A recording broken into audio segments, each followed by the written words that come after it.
All right, we're back, and let's take a second to make a really clear distinction between the phrase or the term sensation and the term perception. So, sensation refers exclusively to how our sense receptors collect the information. So in sensation, we will be talking about how the tongue works, how the ear works, how the eye works, how the nose works, how our touch receptors work. Literally, this is the biological, how these systems work, the actual organs work. My experience with psychology majors, myself included, so if you're different from me, I'm probably doing a lot of projection, is that we tend to not be as interested in the biological side of it. So it's important, though, for us to sort of suck it up a little bit. Like I mentioned, I gave you my description of how the visual system works because I think it's important for us to understand how these systems work in order to help us to understand how the part we are more interested in actually works, which is the perception. Sensation is what we call a bottom-up process.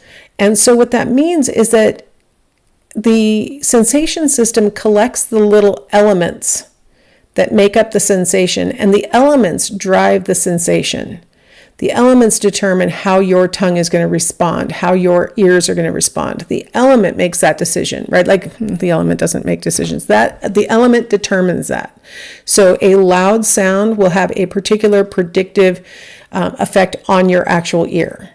A quiet sound will have a very predictable effect on your ear, right? Your tongue will respond to this sour taste differently from this sweet taste, right? It's just responding to the stimulus. It's a bottom-up process. So it's what we call data-driven. The information comes in, the sense receptor responds. So all of the information that is contained in sensation is strictly determined by the stimulus itself. This is different from perception, so that's why I'm kind of beating this to death, is that, I really want you to get the difference between what exactly sensation is and then what exactly perception is. Perception is how your brain interprets the information that's collected through the sensation, right? So your tongue, when eating a donut, detects the sweetness, maybe feels the texture. So that would be a touch component, right? Maybe your nose smells the flavor of it. The flavor of it. So like you looked at it and you saw that it had sprinkles, right? You heard the noises of the donut shop as you were buying that donut or whatever. All of those factors come together to determine your perception of that donut. Same thing with music, with a song, seeing a bird flying, smelling a rose, trying to crochet, all of these factors are oftentimes, multiple senses pulling together in order for you to make sense of what's coming through the sense organs. Perception is much more of a cognitive process, right? Sensation was a biological process. Perception is a cognitive process. You're making sense of things. You're trying to understand what the world is sharing with you. This is much more of a top-down process, which is where you already have a concept of a donut. And so that concept drives your experience with this particular donut, right? I'll give you a really dumb example of that. I had never had a Krispy Kreme donut in my life. And so when it first came to Washington, and people were like, oh boy, Krispy Kreme, they're the greatest. I love Krispy Kreme. I saw pictures of them and they looked to me, I'd never tasted it, right? So keep in mind, I'm just using my concepts to try and have a perception of what this Krispy Kreme donut might taste like, right? So I saw pictures of them and I kind of thought they looked like those ones that you get at the grocery store that are not very good. They're sort of waxy and maybe stick to the roof of your mouth afterwards. You're like, I feel kind of bad after I ate this. And just sort of, that was my concept of what a donut that looks like that would taste like. If you've had a Krispy Kreme donut, you might agree that they don't taste like supermarket donuts. They don't leave that coating on the roof of your mouth like a supermarket donut does. They are different. So I had to actually take my pre-existing expectations, my knowledge, my top-down processing of what it was going to taste like, and sort of update that with what it ended up actually being like. And I can kind of see why people like them. So when we talk about top-down processing, that is going to be based on your pre-existing knowledge, your expectations, the context in which you're experiencing this sensation. All of these factors go into your actual perception of what's going on. This is super important. I was just today reading an article about stereotypes and discrimination and things like that. And the discussion was sort of like, some people do those things and some people don't. Some people discriminate or stereotype and some people don't. And the word discrimination usually means to take an action against a person or a group of people because of their membership in a group. And I don't mean that kind of discrimination. I mean discrimination like, I recognize that these people are different from each other or different from me, and that affects the way I make judgments. Not necessarily, because not all of us have power to do something, right, harmful against somebody. So I'm going to leave in judgments as an example. I would just like to point out that all of us have top-down processing that affects our interpersonal judgments. Our previous knowledge, our expectations about how this particular person who we've never met before might behave is often based on our knowledge of how people who superficially seem like this person have behaved in the past. Right? This is why it's very difficult to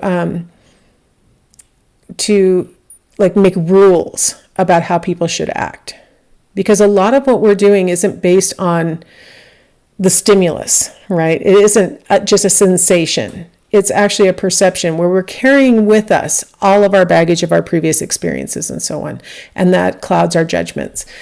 So I really want to make this distinction super clear and really acknowledge that all perceptions, all of our final understandings of what's coming up through our sensory organs is affected by top-down processing. It's affected by what we are carrying with us at all times. Okay, and I'm going to tell you something that I'm going to repeat frequently throughout class, and that is that our cognitions, our thoughts, our understandings, our decision-making, things like that, our system for handling those things is more concerned about speed than it is about accuracy. We evolved to be quick in our judgments. And so when we make a judgment, we might do it based on incomplete information. And if we had time and we had the ability to reflect, we might come to a different conclusion. But that's not really how we were designed. We were designed to make quick judgments and at the risk of inaccuracy.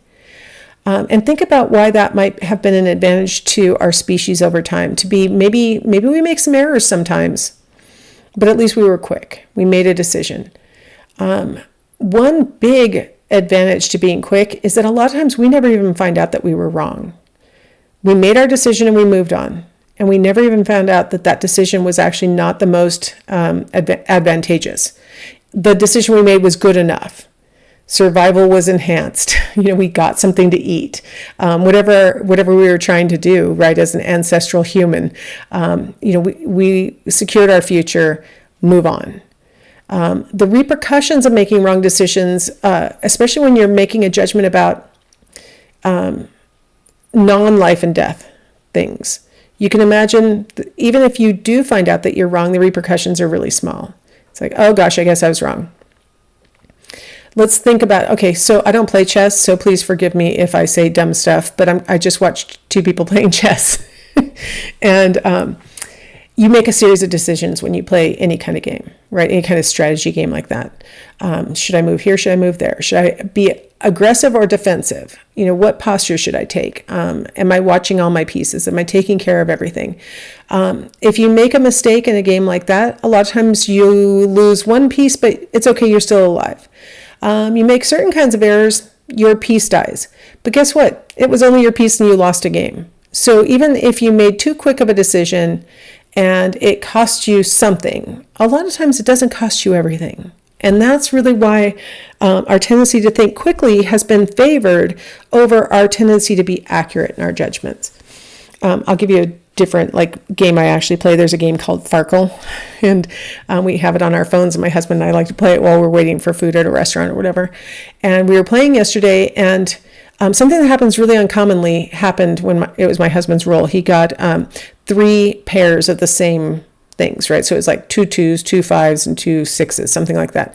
Well, you don't see that very often. And so you're allowed to collect 1s and 5s without them being paired with anything else. But if you have 6s or you have 3s, there's nothing else that you can do with it unless they're together. You know what I mean? And so he didn't even notice those other 2 pairs. And then he hit roll again. And I was like, "Hon, you had 3 pairs. That's worth a lot of points when you get 3 pairs."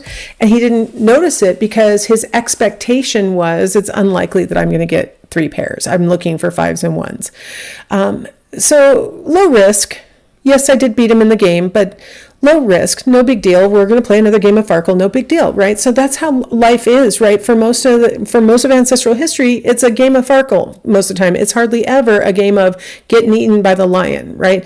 And so we will sacrifice accuracy in favor of speed. And that's going to be a theme throughout this class. Our cognitions are designed to be quick and accurate enough to be good enough. That's about it. All right, let's check out this picture. So our sensation is telling us that we're seeing black and white splotches, right? Our perception is, the job of perception is for us to figure out what these black and white splotches are depicting. And so it may be easy. Maybe you're seeing right off what that is. Maybe not. When I show this in a live classroom, generally nobody knows what it is. And they start looking around in the picture in different places, trying to figure out, what it could be, but most people can't figure it out on their own. Now, if you are figuring it out, it could be because when I told you that there was a picture to look at and you kind of glanced up, it might have landed in the right part of your brain really quickly, and your brain automatically saw what it was without any constraints of looking around. That's one of the really interesting things about our visual system, is that if the correct part, and generally it's the right hemisphere, collects this kind of visual information, it can recognize it even before your speaking left brain can figure that out. So I'm giving you time, hoping that you can look at it before I reveal what the perception is, what it really is. Went ahead and got my finger out and some colors, and I colored in the grass, and I colored in the cement, kind of outlined the dog for you. I colored in the trunk of the tree. So now hopefully it's really clear what this is a picture of. So our sensory system is designed to collect the elements, the black and white splotches. Our perceptual system is the part that's trying to impose meaning and figure out, okay, but what is it? I'm sure my teacher didn't just put up a random set of splotches. I'm sure it is something. So the perceptual system is the one that tries to impose meaning based on what we know. Right. Now I'm going to go back real quick to the uncolored version. And now that you've seen the colored, now do you see that right angle that's on the left-hand side of the screen? See that little right angle that's pretty sharp? That's something that you see when there's a sidewalk, isn't it? That's the kind of thing that cement pouring people would do, is make a right angle where 2 sidewalks intersect. Now that you know that it's a dog, maybe can you kind of see the collar? Can you kind of see the ear? Right? Are you kind of seeing that he's got his nose to the ground now that you're looking?